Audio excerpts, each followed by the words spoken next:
തിരുവനന്തപുരത്ത് വൈദ്യുതാഘാതമേറ്റ് വയോധികൻ മരിച്ചതിൽ കെ.എസ്.ഇ.ബി. അടിയന്തര ധനസഹായം പ്രഖ്യാപിച്ചു. കൊല്ലയിൽ സ്വദേശി ബാബുവിന്റെ കുടുംബത്തിനാണ് 10 ലക്ഷം രൂപ ധനസഹായം പ്രഖ്യാപിച്ചത്. ഇതിൽ 5 ലക്ഷം രൂപ ഉടൻ കൈമാറും.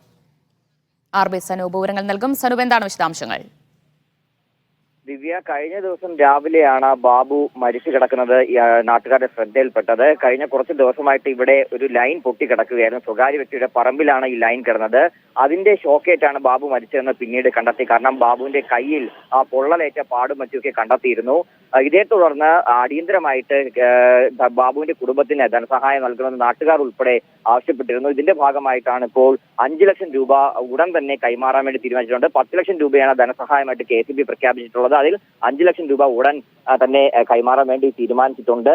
നാട്ടുകാരടക്കം പരാതിപ്പെട്ടിരുന്നത് ഈ ലൈൻ പൊട്ടി വീണിട്ടും കെ.എസ്.ഇ.ബി. അറിയിച്ചിട്ട് വേണ്ട രീതിയിൽ കെ.എസ്.ഇ.ബി. ഇടപെട്ടില്ല.